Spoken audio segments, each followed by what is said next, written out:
जुग जुग अटाल। चौबल शतक तखत मालिक,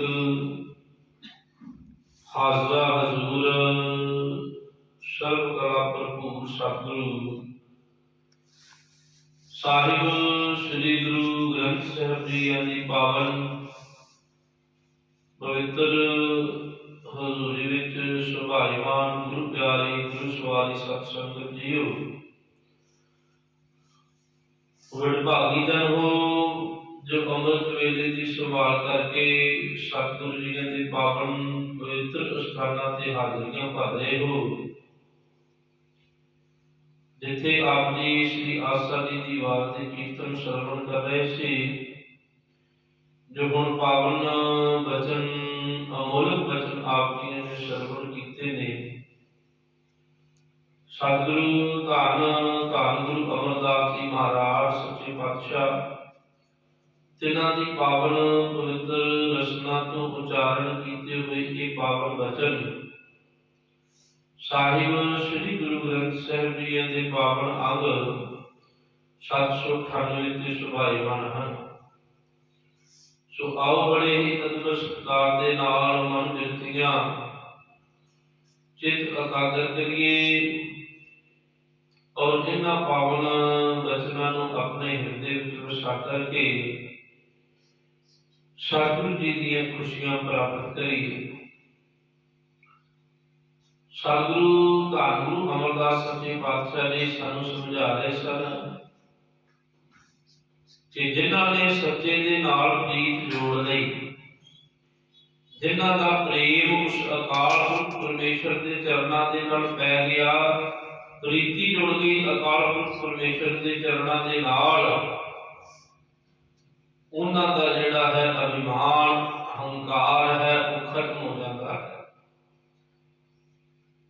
ते जदों ये अहंकार है उन्ना चिर है जिन्ना चिर सानू किसी चीज की चिंता बढ़ती है ना, चिंता तो बाद च प्रगट होता है अहंकार। ते सतगुरु जी ने भी इस गल ते पावन वचन कीते ने, चिंता जाए मिटे अहंकार। जे चिंता खत्म हो गई तो फिर अहंकार खत्म होगा।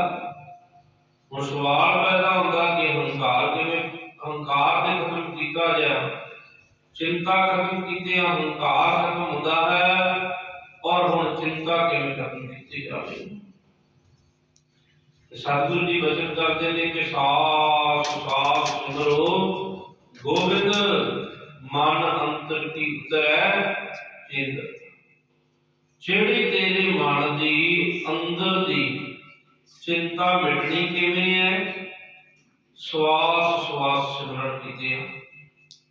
जे जदों तू श्वास श्वास सिमरन करेगा ते तेरी जिहड़ी प्रीति है अकाल पुरख परमेश्वर के चरणां नाल जुड़ जानी है।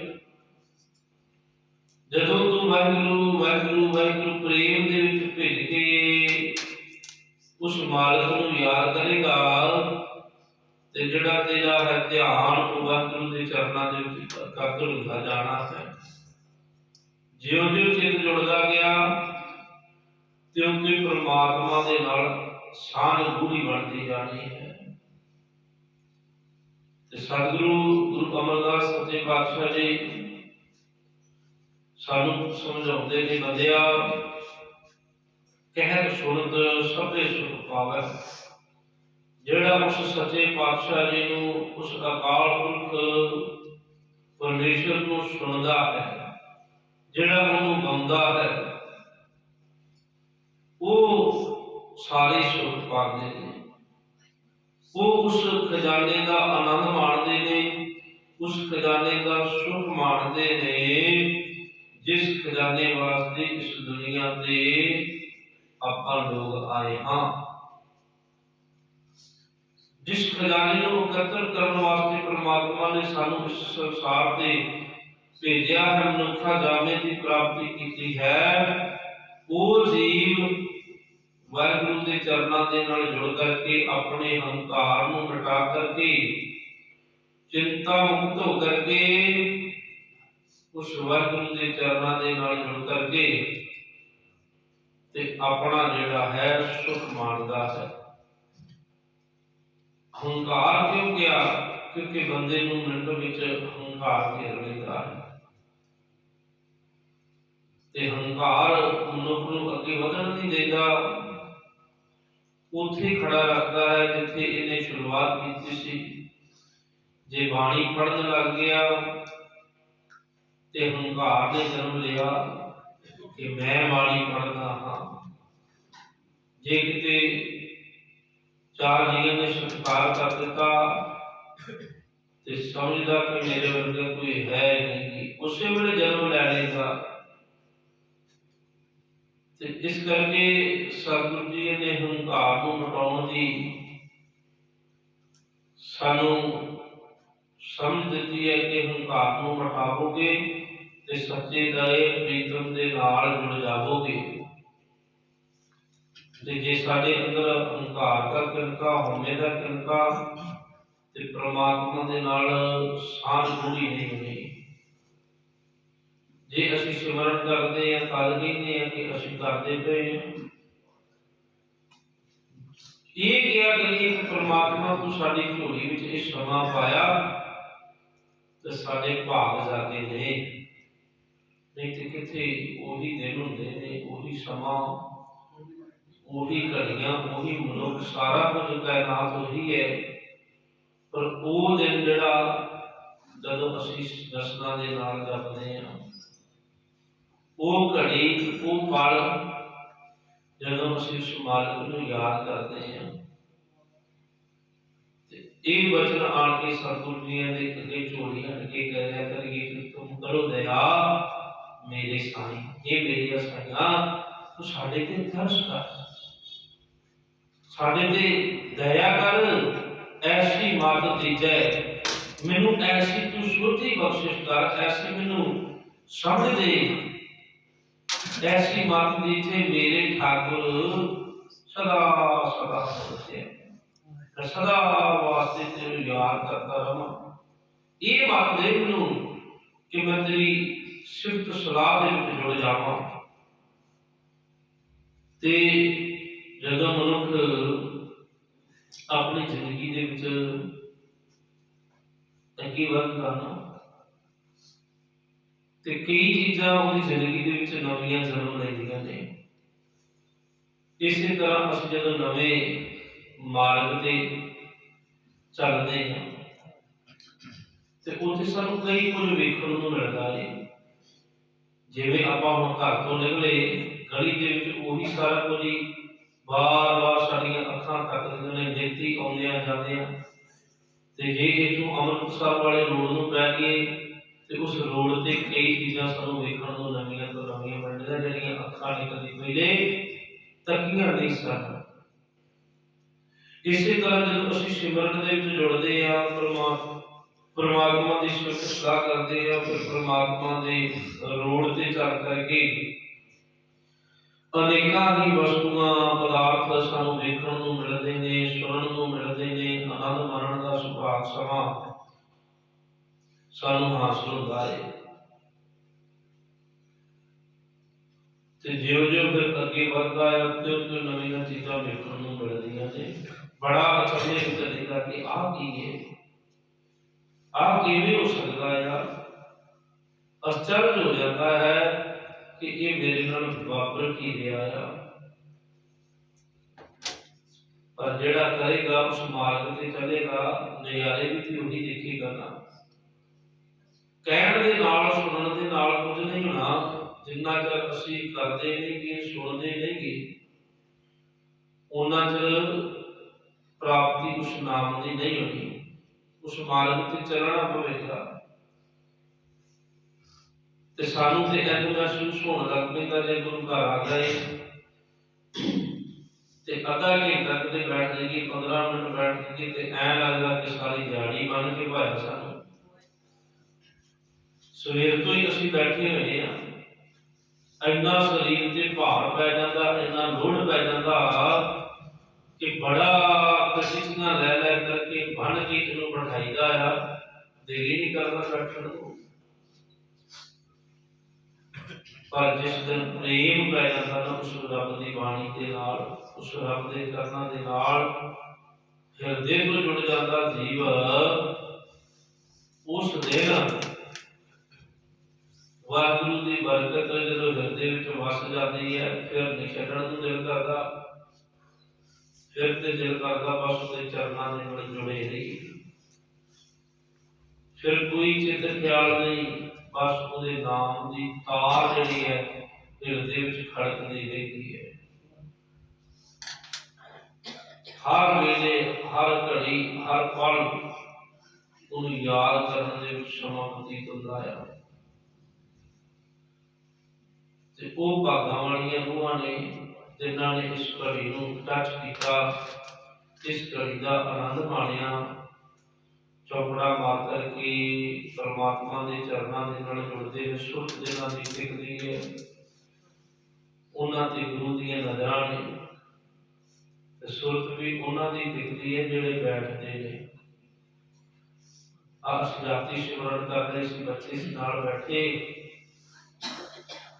ते 15 मिनट सिर्फ बैठे ते ये थक भी गए, तो मैं इन्हां नूं कह रहा सीगा कि 15 मिनटां विच तुहानूं इंज महसूस होने लग पिया कि जिवें बड़ा समा बैठे हो गया, ते क्योंकि मन नूं पकड़ना ना, ते कह रहे सन हाँ जी बाबा जी किवें महसूस हो रहा सीगा कि काफी लंबे समय तो असीं बैठे हाँ ते थकावट सानूं 15 मिनट दी हो गई है, ते मोबाइल फड़े हाँ, टैलीविजन के अगे बैठे सानूं कोई थकावट नहीं, घंटे बधी लग जाते हैं, पर सिमरन से बैठे 15 मिनटां विच ही सानूं मन अंदरों साडा रोण लग पिया कि कित्थे बात आई है, बड़ा औखा महसूस होने लग पैंदा है। पर ज्यों ज्यों बैठना प्रारंभ करिए, हौली हौली हौली हौली एक दिन ऐसा आ जाता कि फिर छड्डण नूं दिल ही नहीं करता, जी करता जुड़े रहिए। ये दुनिया के खिलारे, ये दुनिया के तमाशे चंगे नहीं लगते,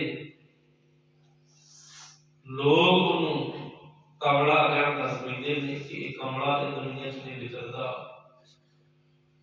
पर गुरु नानक की बाणी कहती है वो लोग कमले ने, वो लोग पागल ने जिहड़े रब दे नाल इस संसार ते आके नहीं जुड़दे,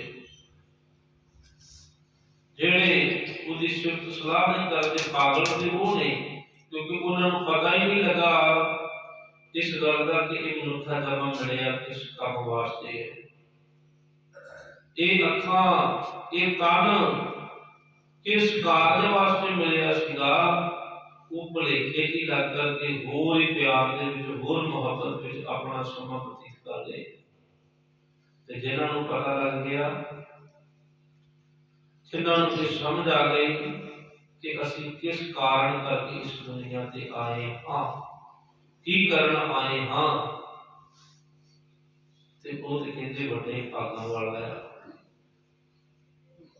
ओदे ते गुरु दी नज़रां ने, ते तेरे अल ते गुरु दी पिठ है, तू जिन्हों पागल कहंदा उन्हें पा लिया,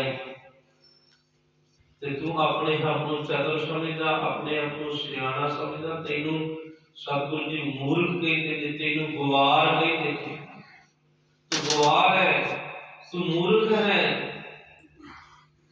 क्योंकि तैनूं पता ही नहीं लगा, तैनूं समझ ही नहीं आई कि सतगुरु जी की सिफत सलाह करने वास्ते इस संसार ते मैं जन्म धारण कीता, ना मैं किसी नूं सुख दे सकदा आ ते ना मैं किसी तो सुख ले सकता है, ये उसकी दिती हुई रात है उन्होंने भोग रहे आपो अपने कर्म के अनुसार, किसी ने एक दूजे तो सुख ले लेना, कोई किसी को दुख देता है, कोई किसी को सुख देता है, ये अपने अपने कर्म भोगते पे ने सारे। सतगुरु धन गुरु अमरदास सच्चे पातशाह जी कहते ने को जीव गुरमुख प्रीत जिसनों आपे लाए, जिन्हों उन्हें अपने चरणों के नाल जोड़ लिया, जिसकी प्रीति जुड़ गई उस निरंकार के चरणों के नाल, ते कहते ने तित घर महल तित घर मिलावल गुर शब्द सुहाए, ਉਹਨਾਂ ਦੇ ਹਿਰਦੇ ਦੇ ਘਰ ਦੇ ਵਿੱਚ ਤਾਰ ਖੜਕਣੀ ਪ੍ਰਾਰੰਭ ਹੋ ਜਾਂਦੀ ਹੈ ਕਿ ਮੈਂ ਗੁਰਦੁਆਰੇ ਜਾਣਾ ਹੈ, ਮੈਂ ਸੰਗਤ ਵਿੱਚ ਬੈਠਣਾ। ਹੁਣ ਜਿਹੜੇ ਅੱਜ ਨਹੀਂ ਆਏ ਤੇ ਜੇ ਤੇ ਉਹਨਾਂ ਦਾ ਧਿਆਨ, ਜੇ ਤੇ ਗੁਰੂ ਦੇ ਨਾਲ ਪ੍ਰੀਤੀ ਜੁੜੀ ਹੋਈ, ਜੇ ਤੇ ਪ੍ਰੇਮ ਪਿਆ ਆ, ਤੇ ਧਿਆਨ ਤਾਰ ਖੜਕਦੀ ਰਹਿਣੀ ਹੈ ਗੁਰੂ ਘਰ ਵੱਲ ਕਿ ਮੈਂ ਜਾਣਾ ਸੀਗਾ, ਮੈਂ ਬੈਠਣਾ ਸੀ, ਮੈਂ ਕਥਾ ਸਰਵਣ ਕਰਨੀ ਸੀਗੀ। ਧਿਆਨ ਸਾਰਾ ਇੱਥੇ ਕੰਮ ਘਰ ਕਰਦੇ ਹੋਣਗੇ, ਗਏ ਰਿਸ਼ਤੇਦਾਰੀ ਵਿੱਚ ਹੋਣਗੇ, ਪਰ ਧਿਆਨ ਗੁਰੂ ਘਰ ਵਿੱਚ ਟਿਕਿਆ ਹੋਣਾ ਹੈ ਕਿਉਂਕਿ ਉਹਨਾਂ ਦੀ ਪ੍ਰੀਤੀ ਜੁੜ ਚੁੱਕੀ ਹੈ। ਸਤਿਗੁਰੂ ਜੀ ਕਹਿੰਦੇ ਨੇ ਐਸੇ ਜੀਵਾਂ ਦੇ ਘਰ ਦੇ ਵਿੱਚ ਤੇ ਘਰ ਬਿਲਾਵਲ ਗੁਰ ਸ਼ਬਦ ਸੁਹਾਏ। ਉਹਨਾਂ ਦੇ ਅੰਦਰ ਸ਼ਬਦ ਵਸ ਜਾਂਦਾ, ਸੋਹਣਾ ਸ਼ਬਦ ਟਿਕ ਜਾਂਦਾ, ਜਿਸ ਸ਼ਬਦ ਨੇ ਉਹਦਾ ਮਰਨ ਜੰਮਣ ਦਾ ਗੇੜ ਪਾਉਣਾ ਆ, ਉਹ ਵਸ ਗਿਆ, ਉਹਦੀ ਉਹਨੇ ਪ੍ਰਾਪਤੀ ਕਰ ਲਈ ਹੈ ਕਿਉਂਕਿ ਉਹਨੇ ਗੁਰੂ ਦੀ ਗੋਦ ਦਾ ਨਿਗ ਮੰਨਣਾ ਪ੍ਰਾਰੰਭ ਕੀਤਾ ਜਾ। ਉਹਦੇ ਅੰਦਰ ਉਹ ਸੋਹਣਾ ਸ਼ਬਦ ਵਸ ਜਾਂਦਾ ਕਿਉਂਕਿ ਸ਼ਬਦ ਵੀ ਉਹਦੇ ਹਿਰਦੇ ਵਿੱਚ ਵਸਦਾ ਜਿਹਦਾ ਹਿਰਦਾ ਪਵਿੱਤਰ ਹੈ। ਨਹੀਂ ਤੇ ਇਹ ਉੱਚਾ ਸ਼ਬਦ ਜਲਦੀ ਕਿਸੇ ਦੇ ਹਿਰਦੇ 'ਚ ਨਹੀਂ ਵਸਦਾ। ਤਾਈਓ ਤੇ ਅਸੀਂ ਅੱਜ ਸੁਣਦੇ ਹਾਂ ਤੇ ਘੜੀ ਪਲ ਦੇ ਵਿੱਚ ਹੀ ਸਾਡੇ ਕੰਨਾਂ ਦੇ ਵਿੱਚੋਂ ਬਾਹਰ ਨਿਕਲ ਜਾਂਦੀ ਗੱਲ। ਕਿਹੜੇ ਕਿਹੜੇ ਵੱਡੇ ਸਮਾਗਮ ਕੀਤੇ ਜਾਂਦੇ ਨੇ, ਕਿਹੜੇ ਕਿਹੜੇ ਕਥਾ ਵਾਚਕ ਪ੍ਰਚਾਰਕ ਸੰਤ ਲੋਕ ਜਨ ਪੂਜਨ ਕਰ ਕਰਕੇ ਸੰਗਤ ਤੱਕ ਪਹੁੰਚਾਉਂਦੇ ਨੇ। ਅੱਜ ਕੱਲ ਮੋਬਾਈਲ ਦੇ ਮਾਧਿਅਮ ਰਾਹੀਂ ਸਾਰੇ ਹੀ ਜਿਹੜੇ ਮਰਜ਼ੀ ਬੁਲਾਰੇ ਨੂੰ ਸੁਣ ਲੈਂਦੇ ਨੇ, ਜਿਹੜੇ ਮਰਜ਼ੀ ਰਾਤੀ ਸਿੰਘ ਕਥਾ ਵਾਚਕ ਨੂੰ ਸੁਣ ਲੈਂਦੇ ਨੇ, ਪਰ ਅਸਰ ਉਹਨਾਂ ਤੇ ਹੁੰਦਾ ਜਿਨ੍ਹਾਂ ਦਾ ਹਿਰਦਾ ਪਵਿੱਤਰ ਹੈ। ਸ਼ਬਦ ਦੀ ਚੋਟ, ਸ਼ਬਦ ਦਾ ਬਾਣ ਉਹਨਾਂ ਦੇ ਜਾ ਕੇ ਵੱਜਦਾ ਹੈ ਜਿਨ੍ਹਾਂ ਦਾ ਹਿਰਦਾ ਇਹਨੂੰ ਗ੍ਰਹਿਣ ਕਰਨ ਵਾਸਤੇ ਤਿਆਰ ਹੈ, ਤੇ ਜਿਨ੍ਹਾਂ ਦਾ ਹਿਰਦਾ ਹੀ ਨਹੀਂ ਤਿਆਰ ਤੇ ਉਹਨਾਂ ਦੇ ਸਿਰ ਦੇ ਉੱਤੋਂ ਦੀ ਉਹ ਬਾਣੀ ਦਾ ਸ਼ਬਦ ਲੱਗ ਜਾਂਦਾ ਹੈ। ਤੇ ਜਿਨ੍ਹਾਂ ਨੂੰ ਆਨੰਦ ਆਉਂਦਾ ਨਾ, ਉਹ ਕਹਿੰਦੇ ਕਿ ਮੇਰਾ ਇੱਥੇ ਕੁਝ ਨਹੀਂ ਗਾ, ਸਾਰਾ ਕੁਝ ਹੀ ਤੇਰਾ, ਮੇਰਾ ਉਹੀ ਹੈ ਜੋ ਮੈਂ ਆਪਣੀ ਰਸਨਾ ਦੇ ਨਾਲ ਜਪ ਲਿਆ, ਜੋ ਮੈਂ ਤੇਰੀ ਗੋਦ ਵਿੱਚ ਬੈਠ ਕੇ ਬਤੀਤ ਕਰ ਲਿਆ, ਮੇਰਾ ਉਹੀ ਹੈ, ਬਾਕੀ ਸਾਰਾ ਕੁਝ ਹੀ ਤੇਰਾ ਦਾਤਿਆ। ਪਰ ਉਹ ਵੀ ਤੇਰੀ ਕਿਰਪਾ ਸਦਕਾ, ਨਹੀਂ ਤੇ ਮੇਰੇ ਚ ਕੋਈ ਤਾਕਤ ਨਹੀਂ ਗੀ। ਤੂੰ ਤਰਸ ਕੀਤਾ, ਮੇਰੇ ਤੇ ਦਇਆ ਕੀਤੀ ਆ, ਤੇ ਜਿਹੜੀਆਂ ਮੈਂ ਫਰਿਆਦਾਂ ਕਰਦਾ ਸੀ, ਬੇਨਤੀਆਂ ਕਰ ਸਕਦੀ, ਉਹਦੇ ਕਾਰਨ ਤੂੰ ਅੱਜ ਮੇਰੀ ਝੋਲੀ ਵਿੱਚ ਨਾਮ ਦਾ ਦਿਨ ਕੱਟ ਕਰ ਦਿੱਤਾ। ਉਹਨਾਂ ਦੇ ਹਿਰਦੇ ਦੇ ਵਿੱਚ ਸ਼ਬਦ ਵਸ ਜਾਂਦਾ, ਸੋਹਣਾ ਸ਼ਬਦ ਵਸ ਜਾਂਦਾ। ਫਿਰ ਜਦੋਂ ਸ਼ਬਦ ਵਸ ਜਾਂਦਾ, ਮੰਗਲ ਨਾਰੀ ਗਾਵੇ ਆਏ। ਜਿਹੜੇ ਗਿਆਨ ਦੇ ਅਨਸੀਬ ਦੇ ਉਹ ਗਿਆਨ ਅੰਦਰੇ ਫਿਰ ਇੱਕ ਰਸ ਹੋ ਕਰਕੇ ਸਿਮਰਨ ਕਰਦੇ ਨੇ। ਇੱਕ ਰਸ ਤੁਸੀਂ ਜਦੋਂ ਸਿਮਰਨ ਤੇ ਬੈਠਦੇ ਜੀ, ਅੱਖਾਂ ਕਹਿੰਦੀਆਂ ਮੈਂ ਵੇਖਾਂ, ਕੰਨ ਕਹਿੰਦੇ ਨੇ ਮੈਂ ਬਾਹਰ ਦੀ ਆਵਾਜ਼ ਸੁਣਾ, ਰਸਨਾ ਕਹਿੰਦੀ ਮੈਨੂੰ ਸਵਾਦ ਚਾਹੀਦਾ ਕੁਝ ਚੱਖਾਂ, ਹੱਥ ਮਿਲਾਉਣੋਂ ਹਟਦੇ ਨਹੀਂਗੇ। ਇਸੇ ਤਰ੍ਹਾਂ ਹੀ ਸਮੈਲ ਜਿਹੜੀ ਹੈ, ਨਾਸਾਂ ਸਮੈਲ ਲੈਂਦੀਆਂ ਨੇ, ਚਮੜੀ ਨੂੰ ਛੂਹਣ ਦਾ ਕੁਛ ਨਾ ਕੁਛ ਮਹਿਸੂਸ ਹੁੰਦਾ ਆ। ਇਹ ਸਾਰੇ ਗਿਆਨ ਜਿਹੜੇ ਆਪੋ ਆਪਣੇ ਕਰਮ ਕਰਦੇ ਨੇ, ਆਪਣੇ ਕਰਮ ਦੇ ਵਿੱਚ ਬਿਜੀ ਨੇ।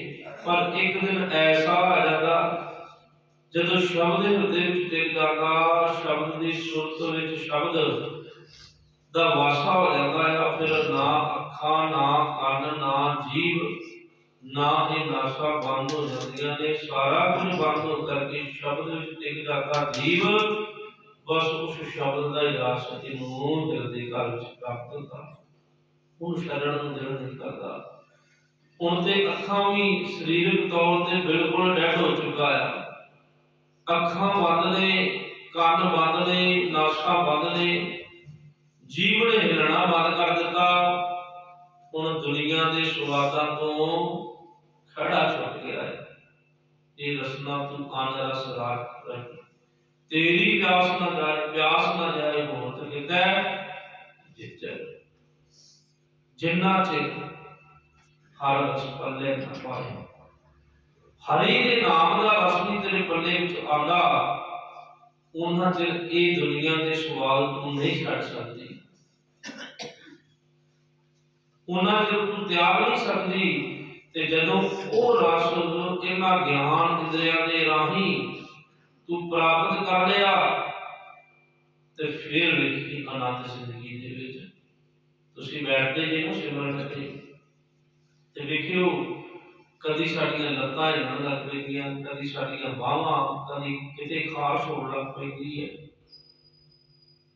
कदी साडा दिल करदा कुछ ना कुछ खा लईए, कदी बाहरों आवाज़ां सुनण नूं दिल करदा है, कदी अखां खोल के वेखण नूं दिल करदा अपने आप ही, भावें सामने कुछ भी नहीं है पर फिर भी मन कहता वेख वेख खोल अखां। पर जिस दिन शब्द वरत जाता उस दिन बंद हो जाती है। तो जोर लाएगा अखां खुलणियां चाहिए, जेड़े करदे ने उन्हां नूं पता इस गल दा। जोर ला ला के ये अखां नहीं खुलदियां, फिर ज्यों ज्यों सुरत टिकदी है हौली हौली आंदा अपनी अवस्था विच, फिर जाके ये नेत्र खुलदे ने, नहीं ते खुलदे नहीं। अंदर दा कपाट खुल जाता ते बाहरले कपाट बंद हो जाते ने। नौ द्वारे प्रगट किए दसवां बुत दिखाया, फिर गुरुद्वारे लाए भाव नहीं टिकना, दसवां द्वार दिखाया। जदों अंदर दा कपाट खुलदा बाहर दे कपाट बंद हो जाते ने। जदों बाहर दे कपाट खुले ने उदों अंदरला कपाट नूं लोक लगा पिया है।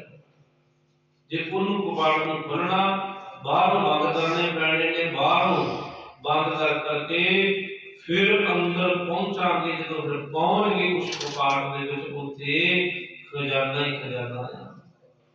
फिर नहीं बाहरों दिल करता, फिर बाहरले क्यों नहीं अखां खुलदी, गल सुनन नूं क्यों नहीं, दुनिया दी गल्लां सुनन नूं क्यों नहीं जी करता, क्यों? क्योंकि अंदर जिहड़ा खजाना जिन्हों सन लाई है ना, उन्होंने छड्डण नूं दिल नहीं करता। फिर कहंदा की लेना मैं इन्हां तों, उत्थे जिहड़ा स्वाद आ, उत्थे जिहड़ा रस आ, ये दुनिया दे पदार्थां दा रस बड़ा फिक्का पै जांदा है। ये दुनिया का जिहड़ा मोह आ ना, ये दुनिया का जिहड़ा प्यार आ, वो बड़ा फिक्का लगदा। इत्थे जिहड़े रंग तमाशे सी ये अखां वेख वेख के नचदियां सन, अज ओही अखां बंद हो गईयां ने। क्यों? क्योंकि अंदर दे जिहड़े स्वाद सन, अंदर दा जिहड़ा खजाना सीगा, अज ओदी प्राप्ति हो चुकी है। गुरुद्वारे लाए भाव ने, जदों इन्हां ने गुरु घर विखे भावना दे नाल शरदा दे नाल आण करके नमस्कार कीती, शब्द हिरदे विच टकाया, बड़ी समझ जिहड़ी है वो प्राप्त कीती। ते उस प्राप्ति का सदका अज दसवें द्वार दे विच टिक चुका है। ते सतगुरु जी कहते ने फिर वो इकट्ठे होकर के जो ज्ञान करे उन्हें याद करते हैं ना, ते उस याद दे विच जदों मनुख टिकदा ते फिर की हुंदा, मिल प्रीतमा सदा सुख पाए। फिर उस प्रीतम दे नाल मिलाप हुंदा, उहदे चमकारे पैंदे ने, उहदा स्वाद आउंदा। उस स्वाद नूं लभण दे विच टिकिया रहिंदा है। वेला घड़ियां खोजदा रहिंदा कि वो वेला मेरे हथों ना भुल जावे। मिल प्रीतम सदा सुख पाए। हुण असीं शब्द पढ़दे हां जां बाणी पढ़दे हां दुनिया दे सुख लैण लई, साडा आ कारज सौल जावे, असीं सुखमनी साहिब करवावांगे, असीं अखंड पाठ साहिब करवावांगे, असीं अरदास करवावांगे। पर जदों समझ आ जाती है ना, जदों जीव टिक जाता, जदों स्वाद आउण लग पैंदा रसना दे नाल जपदे आ, ते फिर जदों उस परमात्मा की प्राप्ति हुंदी है, फिर जपदा उहनूं मिलण वास्ते, ਉਹਦੇ ਨਾਲ ਇੱਕ ਮੇਕ ਹੋਣ ਦੀ ਜੁੜਦਾ ਹੈ। ਅਸੀਂ ਜੁੜਦੇ ਹਾਂ ਦੁਨੀਆ ਦੇ ਪਦਾਰਥ ਮੰਗਣ ਲਈ। ਉਹੀ ਮਨੁੱਖ ਜਿਹੜਾ ਦੁਨੀਆ ਦੇ ਪਦਾਰਥਾਂ ਦੀ ਭੁੱਖ ਦੇ ਵਿੱਚ, ਚਾਹਤ ਦੇ ਵਿੱਚ ਲੱਗਾ ਹੋਇਆ, ਉਸ ਵਾਹਿਗੁਰੂ ਨੂੰ ਸਿਮਰਦਾ ਆ, ਉਹਨੂੰ ਯਾਦ ਕਰਦਾ ਆ, ਉਹੀ ਮਨੁੱਖ ਹੈ ਜਦੋਂ ਸਮਝ ਆ ਗਈ, ਜਦੋਂ ਸਵਾਦ ਆਇਆ, ਜਦੋਂ ਸੋਝੀ ਆਈ ਗੁਰੂ ਘਰ ਦੇ ਵਿੱਚੋਂ, ਫਿਰ ਯਾਦ ਉਹਨੂੰ ਕਰਦਾ ਹੈ ਉਹਦੀ ਪ੍ਰਾਪਤੀ ਕਰਨ ਲਈ, ਉਸ ਸਵਾਦ ਲੱਭਣ ਲਈ, ਉਸ ਸੁਰਤ ਦੇ ਵਿੱਚ ਟਿਕ ਕਰਕੇ ਉਹ ਆਨੰਦ ਨੂੰ ਮਾਣਨ ਲਈ। ਆਨੰਦ ਆਨੰਦ ਸਭ ਕੋ ਕਹੈ, ਆਨੰਦ ਗੁਰੂ ਤੇ ਜਾਣਿਆ। ਉਹ ਗੁਰੂ ਦੀ ਕਿਰਪਾ ਸਦਕਾ ਜਿਨ੍ਹਾਂ ਨੇ ਆਨੰਦ ਪ੍ਰਾਪਤ ਕਰ ਲਿਆ, ਤੇ ਉਸ ਆਨੰਦ ਦੇ ਵਿੱਚ ਟਿਕ ਕਰਕੇ ਫਿਰ ਇਹ ਨਹੀਂ ਮੰਗਣ ਨੂੰ ਦਿਲ ਕਰਦਾ ਕਿ ਮੈਨੂੰ ਗੱਡੀ ਮਿਲ ਜਾਵੇ, ਮੈਨੂੰ ਕੋਠੀ ਮਿਲ ਜਾਵੇ, ਮੈਨੂੰ ਤੰਦਰੁਸਤੀ ਮਿਲ ਜਾਵੇ। ਜਿੱਥੇ ਦੁਨੀਆ ਦੀ ਸਾਰੇ ਲੋਕ ਮੰਗਦੇ ਆ, ਇਹ ਨਾਮ ਮੰਗਣ ਵਾਲਾ ਕੋਈ ਵਿਰਲਾ ਗਿਆ ਹੈ। ਤੂੰ ਬੇਅੰਤ ਕੋ ਵਿਰਲਾ ਜਾਣੈ, ਉਹਨੂੰ ਮੰਗਣ ਵਾਲਾ ਵਿਰਲਾ ਹੀ ਹੈ ਕੋਈ। ਜਗ ਮੈਂ ਉਤਮ ਕਾਢੀਏ ਵਿਰਲਾ ਕਹੀਏ, ਉਹ ਕੋਈ ਵਿਰਲੇ ਨਹੀਂ। ਉਹ ਦੁਨੀਆ ਦੇ ਰੰਗ ਤਮਾਸ਼ਿਆਂ ਨੂੰ ਸਾਰੀ ਦੁਨੀਆ ਰਸੀ ਹੋਈ ਹੈ। ਹੈਨ ਵਿਰਲੇ, ਹੈਨ ਵਿਰਲੇ ਨਾਹੀ ਘੜੇ, ਘੜੇ ਕਹਿੰਦੇ ਨੇ ਜ਼ਿਆਦੇ ਸੰਘਣੇ, ਬਹੁਤ ਜ਼ਿਆਦੇ ਲੋਕ। ਹੈਨ ਵਿਰਲੇ ਨਾਹੀ ਘੜੇ, ਕਹਿੰਦੇ ਨੇ ਫੈਲ ਪਕੜ ਸੰਸਾਰ। ਦੁਨੀਆ ਦੇ ਵਿਅਰਥ ਕੰਮਾਂ ਦੇ ਵਿੱਚ ਸਾਰਾ ਸੰਸਾਰ ਫਸਿਆ, ਪਰ ਵਿਰਲੇ ਵੀ ਹੈਗੇ ਨੇ ਜਿਹੜੇ ਉਹਨੂੰ ਯਾਦ ਕਰਨ ਵਿੱਚ ਲੱਗੇ ਹੋਏ ਨੇ। ਤੇ ਸਤਿਗੁਰੂ ਧੰਨ ਗੁਰੂ ਅਮਰਦਾਸ ਸੱਚੇ ਪਾਤਸ਼ਾਹ ਜੀ ਕਹਿੰਦੇ ਨੇ, ਬੰਦਿਆ ਤੇਰਾ ਫਰਜ਼ ਹੀ ਇਹ ਹੈ ਇਸ ਦੁਨੀਆ ਤੇ ਆ ਕਰਕੇ ਉਸ ਨੂੰ ਯਾਦ ਕਰਨਾ, ਉਹਨੂੰ ਆਪਣੇ ਹਿਰਦੇ ਦੇ ਵਿੱਚ ਟਿਕਾਉਣਾ, ਤੇਰਾ ਇਹੀ ਧਰਮ ਹੈ। ਤੇ ਸਤਿਗੁਰੂ ਜੀ ਕਹਿੰਦੇ ਨੇ, ਹੋਂ ਤਿੰਨ ਬਲਹਾਰੈ ਜਿਨ ਹਰ ਮਨ ਵਸਾਏ। ਕਹਿੰਦੇ ਮੈਂ ਉਹਨਾਂ ਤੋਂ ਬਲਹਾਰ ਬਲਹਾਰ ਬਲਹਾਰ ਜਾਂਦਾ ਹਾਂ ਜਿਨ੍ਹਾਂ ਨੇ ਉਸ ਕਰਤੇ ਨੂੰ ਮਨ ਵਿੱਚ ਵਸਾਇਆ ਹੋਇਆ ਹੈ, ਉਸ ਵਾਹਿਗੁਰੂ ਨੂੰ ਆਪਣੇ ਹਿਰਦੇ ਘਰ ਵਿੱਚ ਟਿਕਾਇਆ ਹੋਇਆ ਸਿਮਰਨ ਕਰਦੇ ਨੇ। ਗੁਰੂ ਦੀ ਸੰਗਤ ਵਿੱਚ ਆਣ ਕੇ ਮਨ ਚਿੱਤ ਇਕਾਗਰ ਕਰਕੇ ਜੁੜ ਕੇ ਬੈਠਦੇ ਨੇ। ਦੁਨੀਆ ਦੇ ਪਖੰਡਾਂ ਤੋਂ ਬੜਾ ਉੱਪਰ ਉੱਠ ਕਰਕੇ ਆਪਣਾ ਜੀਵਨ ਬਤੀਤ ਕਰਦੇ ਨੇ, ਕਿਉਂਕਿ ਅੱਜ ਪਖੰਡ ਜ਼ਿਆਦੇ ਤੇ ਧਿਆਨ ਘੱਟ ਜੁੜਦਾ ਆ। ਇੰਨਾ ਪਖੰਡ, ਹੱਦ ਤੋਂ ਵੱਧ ਪਖੰਡ, ਕਰਮ ਕਾਂਡ ਹੱਦ ਤੋਂ ਵੱਧ ਹੋ ਚੁੱਕੇ ਨੇ, ਪਰ ਗੁਰੂ ਦੀ ਸਿਫਤ ਸਲਾਹ ਕਰਨ ਵਾਲੇ ਬਹੁਤ ਘੱਟ ਨੇ। ਜਿਨ੍ਹਾਂ ਦੇ ਅੰਦਰ ਪ੍ਰੇਮ ਹੈ, ਜਿਨ੍ਹਾਂ ਦੇ ਅੰਦਰ ਸ਼ਰਧਾ ਆ, ਜਿਨ੍ਹਾਂ ਦੇ ਅੰਦਰ ਭਾਵਨਾ ਆ, ਉਹ ਕੋਈ ਵਿਰਲਾ ਮਨੁੱਖ ਹੈ। ਤੇ ਕਰਮ ਕਾਂਡਾਂ ਵਾਲੇ, ਪਖੰਡਵਾਦਾਂ ਵਾਲੇ ਤੁਹਾਨੂੰ ਥਾਂ ਥਾਂ ਤੇ ਮਿਲ ਜਾਣਗੇ। ਸਤਿਗੁਰੂ ਜੀ ਕਹਿੰਦੇ ਨੇ, ਮੈਂ ਉਸ ਭਾਵਨਾ ਵਾਲੇ ਨੂੰ, ਉਸ ਸ਼ਰਧਾ ਵਾਲੇ ਨੂੰ, ਉਸ ਜੀਵ ਨੂੰ, ਵੱਡੇ ਭਾਗਾਂ ਵਾਲੇ ਨੂੰ ਮੈਂ ਨਮਸਕਾਰ ਕਰਦਾ। ਮੈਂ ਬਲਹਾਰ ਜਾਵਾਂ ਐਸੇ ਜੀਵ ਤੋਂ ਜਿਹਨੇ ਮਨ ਦੇ ਵਿੱਚ ਉਸ ਵਾਹਿਗੁਰੂ ਨੂੰ ਵਸਾਇਆ। ਹਰ ਜਨ ਕੋ ਮਿਲਿਆ ਸੁਖ ਪਾਈਐ, ਐਸੇ ਹਰੀ ਦੇ ਜਨ ਨੂੰ ਮਿਲਿਆ ਮਨ ਨੂੰ ਚੈਨ ਮਿਲਦਾ, ਮਨ ਨੂੰ ਟਿਕਾਓ ਮਿਲਦਾ, ਸਹਿਜ ਮਿਲਦਾ, ਸੁਖ ਮਿਲਦਾ। ਜਿਹਨੇ ਪਰਮਾਤਮਾ ਦੇ ਨਾਮ ਨੂੰ ਮਨ ਵਿੱਚ ਵਸਾਇਆ ਹੋਇਆ ਆ, ਫਿਰ ਹਰ ਗੁਣ ਗਾਵੇ ਸਹਿਜ ਸੁਭਾਏ। ਜਿਹਨੇ ਆਪ ਮਨ ਦੇ ਵਿੱਚ ਉਸ ਵਾਹਿਗੁਰੂ ਨੂੰ ਵਸਾਇਆ, ਉਹਨਾਂ ਨੂੰ ਮਿਲਿਆ ਸੁਖ ਮਿਲਦਾ, ਉਹਨਾਂ ਨੂੰ ਮਿਲਿਆ ਨਾਮ ਮਿਲਦਾ ਆ। ਹਰ ਗੁਣ ਗਾਵੇ ਸਹਿਜ ਸੁਭਾਏ। ਹੌਲੀ ਹੌਲੀ ਉਹਨਾਂ ਦੀ ਸੰਗਤ ਕਰਦਿਆਂ ਕਰਦਿਆਂ ਕਰਦਿਆਂ ਇੱਕ ਦਿਨ ਅਸੀਂ ਵੀ ਨਾਮ ਧਾਰਨੀ ਬਣ ਜਾਂਦੇ। ਆ ਬੱਚਾ ਬੈਠਾ ਸਾਹਮਣੇ, ਸੰਤਾਂ ਕਹਿੰਦੇ ਇਹਨੂੰ ਨਾਮ ਧਾਰਨੀ ਹੈ, ਤੇ ਭਾਈ ਗੁਰਦੀਪ ਸਿੰਘ ਕਹਿੰਦੇ ਉਹ ਨਾਮ ਧਾਰੀ ਕੋ, ਮੈਂ ਵੀ ਨਾਮ ਧਾਰੀ ਹੈ। ਅਸੀਂ ਵੀ ਨਾਮ ਨੂੰ ਧਾਰਨ ਕਰਨ ਵਾਲੇ, ਅਸੀਂ ਸਾਰੇ ਨਾਮ ਧਾਰੀ ਹਾਂ। ਜਿਹੜਾ ਨਾਮ ਨੂੰ ਧਾਰਨ ਕਰਦਾ ਉਹੀ ਤੇ ਨਾਮ ਧਾਰੀ। ਕਹਿੰਦੇ ਉੱਤੇ ਕਿਹੜੀ ਸਟੰਪ ਲੱਗੀ ਹੈ ਕਿ ਉਹ ਨਾਮ ਧਾਰੀ ਹੈ। ਜਿਹੜਾ ਜੀਵ ਨਾਮ ਨੂੰ ਜਪਦਾ, ਨਾਮ ਨੂੰ ਆਪਣੇ ਹਿਰਦੇ ਵਿੱਚ ਵਸਾਉਂਦਾ, ਉਹੀ ਤੇ ਨਾਮ ਨੂੰ ਧਾਰਨ ਕਰਨ ਵਾਲਾ।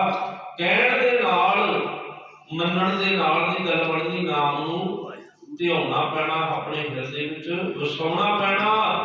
ਤੇ ਸਤਿਗੁਰੂ ਜੀ ਕਹਿੰਦੇ ਨੇ, ਉਹਨਾਂ ਦੀ ਸੰਗਤ ਕੀਤਿਆਂ सहजे सहजे जीव ਹਿਰਦੇ ਦੇ ਵਿੱਚ ਨਾਮ ਨੂੰ ਟਕਾ ਜਾਂਦਾ ਹੈ। ਰਹਾਉ ਸਦਾ ਰੰਗ ਰਾਤੇ ਤੇਰੇ ਚਾਏ, ਫਿਰ ਸਦਾ ਉਹਦੇ ਰੰਗ ਦੇ ਵਿੱਚ ਰਤੇ ਰਹਿੰਦੇ ਨੇ, ਚਾਅ ਚੜਿਆ ਰਹਿੰਦਾ ਉਹਨਾਂ ਦੇ ਮਸਤਕ ਤੇ ਖੇੜਾ ਰਹਿੰਦਾ ਆ ਜਿਹੜੇ ਨਾਮ ਦੇ ਵਿੱਚ ਰਤੇ ਹੋਏ ਨੇ ਤੇ ਜਿਨ੍ਹਾਂ ਦੇ ਅੰਦਰ ਕਾਮ ਕ੍ਰੋਧ ਲੋਭ ਮੋਹ ਹੰਕਾਰ ਦੀ ਵਾਸਨਾ ਪ੍ਰਗਟ ਹੋਈ ਹੈ।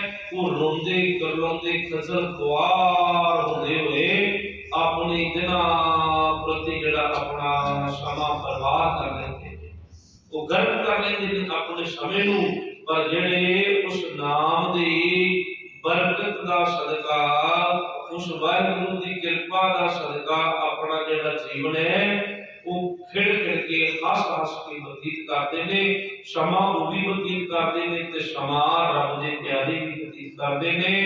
ਹਰ ਜੀਓ ਆਪ ਵਸੈ ਮਨ ਆਏ, ਕਿਉਂਕਿ ਉਹਨਾਂ ਦੇ ਅੰਦਰ ਰੱਬ ਆਣ ਕੇ ਆਪ ਵਸ ਚੁਕਾਇਆ। ਤੇ ਜਿਹੜਾ ਰੱਬ ਹੀ ਆਪ ਹੱਸਣ ਵਾਲਾ, ਆਪ ਖੇੜੇ ਵਿੱਚ ਰਹਿਣ ਵਾਲਾ ਤੇ ਜਿਨ੍ਹਾਂ ਦੇ ਵਿੱਚ ਉਹਦੀ ਅੰਸ਼ ਡਿੱਗ ਜਾਂਦੀ ਹੈ ਤੇ ਫਿਰ ਕਿਸੇ ਗੱਲ ਦੀ ਉੱਥੇ ਪਰਵਾਹ ਨਹੀਂ ਰਹਿੰਦੀ। ਤੇ ਸਤਿਗੁਰੂ ਜੀ ਕਹਿੰਦੇ ਨੇ ਆਪੇ ਸ਼ੋਭਾ ਸਦ ਹੀ ਪਾਏ, ਗੁਰਮੁਖ ਮਿਲੈ ਮੇਲ ਮਿਲਾਏ।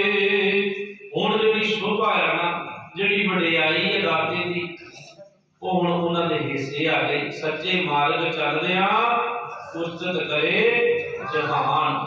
ਹੁਣ ਸੱਚ ਦੇ ਮਾਰਗ ਤੇ ਚੱਲਣ ਦੇ ਕਾਰਨ, ਰੱਬ ਦੀ ਵਡਿਆਈ ਕਰਨ ਦੇ ਕਾਰਨ ਸਾਰੇ ਉਹਨਾਂ ਦੇ ਅੱਗੇ ਹੱਥ ਜੋੜਨ ਲੱਗ ਪਏ ਨੇ, ਉਹਨਾਂ ਦੀ ਸਿਫਤ ਕਰਨ ਲੱਗ ਪਏ ਨੇ ਕਿ ਇਹ ਬੜੀ ਚੰਗੀ ਰੂਹ ਹੈ, ਨਾਮ ਜਪਣ ਵਾਲੀ, ਸਿਮਰਨ ਕਰਨ ਵਾਲੀ ਰੂਹ ਹੈ। ਉਹਦੀ ਸਿਫਤ ਕਰਦੇ ਨੇ। ਪਰ ਇਹ ਹੋਇਆ ਕਿਵੇਂ? ਗੁਰਮੁਖਾਂ ਦੀ ਸੰਗਤ ਕਰਨ ਦੇ ਨਾਲ, ਰੱਬ ਦੇ ਪਿਆਰਿਆਂ ਦੀ ਸੰਗਤ ਕਰਨ ਦੇ ਨਾਲ। ਗੁਰਮੁਖ ਮਿਲੈ ਮੇਲ ਮਿਲਾਏ, ਉਹਨਾਂ ਗੁਰਮੁਖਾਂ ਦੀ ਸੰਗਤ ਕੀਤੀ। ਸੰਗਤ ਦੇ ਕਾਰਨ ਉਹ ਪ੍ਰਮਾਤਮਾ ਦੇ ਵਿੱਚ ਇੱਕ ਮੇਕ ਹੋ ਗਏ ਨੇ। ਸਤਿਗੁਰੂ ਦੀ ਕਿਰਪਾ ਕਰਨ, ਸਾਨੂੰ ਵੀ ਐਸੀ ਅਸੀਸ ਸਾਡੀ ਵੀ ਝੋਲੀ ਦੇ ਵਿੱਚ ਐਸਾ ਕਰਮ ਪਾ ਦੇਣ, ਅਸੀਂ ਵੀ ਜਿਹੜਾ ਪ੍ਰਮਾਤਮਾ ਦੀ ਬਾਣੀ ਦੇ ਨਾਲ ਜੁੜ ਕਰਕੇ ਆਪਣੇ ਜੀਵਨ ਨੂੰ ਸਫਲ ਕਰ ਸਕੀਏ। ਸਾਡੇ ਵੀ ਹਿਰਦੇ ਵਿੱਚ ਤੇ ਇੱਕ ਚਿਰ ਦਾ ਨਾਮ ਦਾ ਟਿਕ ਜਾਵੇ ਤੇ ਸਾਡਾ ਇਸ ਸੰਸਾਰ ਤੇ ਆਉਣਾ ਸਫਲ ਹੋ ਜਾਵੇ, ਜਿੱਥੇ ਅਸੀਂ ਆਪਣੇ ਨਿਤਾਪਤੀ ਜੀਵਨ ਦੇ ਵਿੱਚ ਆਪਣੇ ਪਰਿਵਾਰ ਵਾਸਤੇ ਸਮਾਂ ਕੱਢਦੇ ਹਾਂ, ਗੁਰੂ ਵਾਸਤੇ ਵੀ ਦਿਲ ਤੋਂ, ਹਿਰਦੇ ਤੋਂ, ਭਾਵਨਾ ਤੋਂ, ਸ਼ਰਧਾ ਕਰਕੇ ਸਤਿਗੁਰੂ ਜੀ ਦੇ ਚਰਨਾਂ ਦੇ ਵਿੱਚ ਆਣ ਕੇ ਸਮੇਂ ਸਿਰ ਬੈਠ ਕਰਕੇ ਪਾਵਨ ਗੁਰਬਾਣੀ ਦਾ ਅਸੀਂ ਲਾਹਾ ਪ੍ਰਾਪਤ ਕਰਨ ਲੱਗ ਜਾਈਏ। ਇਹ ਸਾਨੂੰ ਸਮਝ ਲੱਗ ਜਾਵੇ ਕਿ ਜਿੱਥੇ ਅਸੀਂ ਪਰਿਵਾਰ ਵਾਸਤੇ ਦਿਲ ਤੋਂ ਅਣਥੱਕ ਮਿਹਨਤ ਕਰਦੇ ਹਾਂ, ਇਸੇ ਤਰ੍ਹਾਂ ਗੁਰੂ ਦੀ ਗੋਦ ਵਿੱਚ ਵੀ ਬੈਠਣਾ, ਅਣਥੱਕ ਮਿਹਨਤ ਕਰਕੇ ਉਸ ਪਰਮਾਤਮਾ ਦੇ ਚਰਨਾਂ ਵਿੱਚ ਜੁੜਨਾ ਹੈ। ਇਹ ਸਤਿਗੁਰੂ ਜੀ ਸਾਡੇ ਤੇ ਸ਼ੀਸ਼ ਦੇਣ ਕਿ ਅਸੀਂ ਨਾਮ ਦੇ ਵਿੱਚ ਸਾਨੂੰ ਸਵਾਦ ਆਉਣ ਲੱਗ ਪਵੇ, ਅਸੀਂ ਨਾਮ ਦੀ ਪ੍ਰਾਪਤੀ ਕਰਕੇ ਇਸ ਸੰਸਾਰ ਤੋਂ ਜੀਵਨ ਦੀ ਬਾਜੀ ਜਿੱਤ ਕੇ ਜਾਣਾ ਹੈ। ਸਾਡੇ ਜੀ ਸਾਰੀਆਂ ਸੰਗਤਾਂ ਨੂੰ ਆਪਣੇ ਦਰੋਂ ਸੇਵਾ ਸਿਮਰਨ ਦੀਆਂ ਦਾਤਾਂ ਨਾਲ ਨਵਾਜਣ, ਜੋ ਪਾਵਨ ਰਚਨਾ ਦੀ ਵਿਚਾਰ ਕਰਦੇ ਹਾਂ। ਬੇਅੰਤ ਹੀ ਪ੍ਰਕਾਰ ਦੀਆਂ ਭੁੱਲਾਂ ਗਲਤੀਆਂ ਹੋ ਗਈਆਂ ਨੇ, ਆਪ ਸਰਬੱਤ ਸੰਗਤਾਂ ਨੇ ਬਖਸ਼ ਲੈਣਾ। ਸਤਿਗੁਰੂ ਸਾਰੇ ਸ੍ਰੀ ਗੁਰੂ ਗ੍ਰੰਥ ਸਾਹਿਬ ਸੱਚੇ ਪਾਤਸ਼ਾਹ ਜੀ ਬਖਸ਼ ਲੈਣ। ਆਓ ਬੜੇ ਹੀ ਅਦਬ ਸਤਿਕਾਰ ਦੇ ਨਾਲ ਗਣਪਤੀ ਕੇ ਬੁਲਾਓ। ਵਾਹਿਗੁਰੂ ਜੀ ਕਾ ਖਾਲਸਾ, ਵਾਹਿਗੁਰੂ ਜੀ ਕੀ ਫਤਿਹ।